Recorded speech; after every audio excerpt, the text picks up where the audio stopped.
रावण का भाई विभीषण रावण का विद्रोह क्यों कर रहा था और रावण ने उन्हें घर से क्यों निकाल दिया, इस कहानी को जरूर सुने।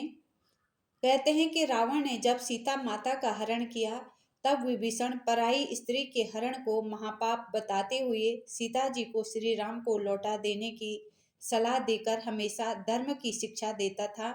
लेकिन रावण उसकी एक नहीं सुनता था। विभीषण ने रावण को बहुत समझाने की कोशिश की और कहा, भैया, पर नारी विष के समान होती है, आप आदर सहित देवी सीता को श्री राम को लौटा दें। तब विभीषण ने अपना मुकुट भी रावण के चरणों में रख दिया। रावण ने उस पर ठोकर मार दी और निकाल दिया। तब रावण की सभा में सब लोग विभीषण को देखकर हंसने लगे।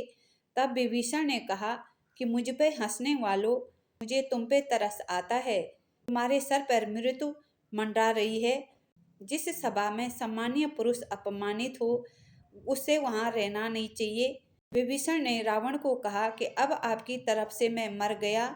और विभीषण ने अपनी माता केकसी की आज्ञा लेकर आकाश मार्ग से श्री राम की शरण में निकले। हनुमान जी ने सीता जी की खोज करते हुए लंका में आए। उन्होंने श्री राम नाम से अंकित विभीषण का घर देखा। रावण के चारों ओर तुलसी के वृक्ष लगे हुए थे। सूर्योदय के पूर्व का समय था। उसी समय श्री राम नाम का स्मरण करते हुए विभीषण जी की निद्रा भंग हुई।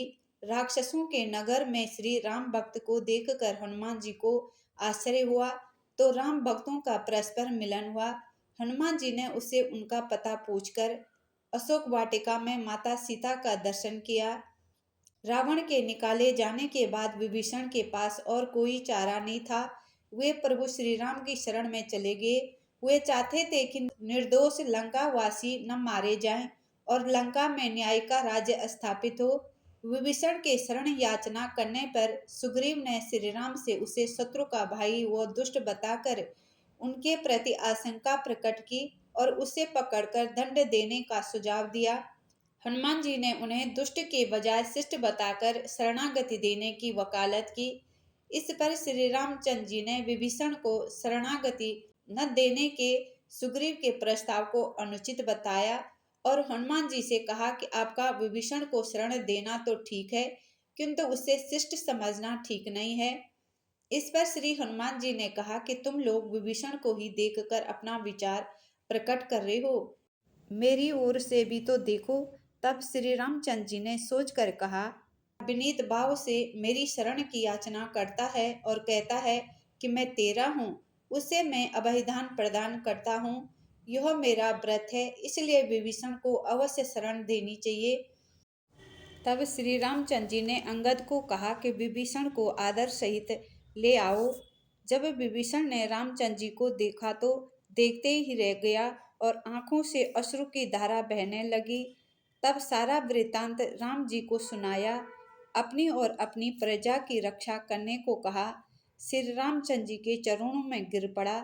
तब श्री रामचंद्र जी ने विभीषण को अपना मित्र कहकर गले लगा दिया और लंकेश नाम से संबोधित किया। उसके बाद विभीषण को लंका का राजा घोषित कर राज्याभिषेक कर दिया और लंका का राजा बना दिया। विभीषण ने श्री राम को कुंभकर्ण, मेघनाथ और रावण की मृत्यु का रहस्य बताया था। भगवान श्री राम ने विभीषण को लंका का नरेश बनाया और अजर अमर होने का वरदान दिया। विभीषण जी सप्त चिरंजीवों में से एक हैं और आज भी विद्यमान हैं। विभीषण को भी हनुमान जी की तरह चिरंजीवी होने का वरदान मिला है। वे भी आज सशरीर जीवित हैं। प्लीज आज की इस कहानी को भी जरूर सुनें।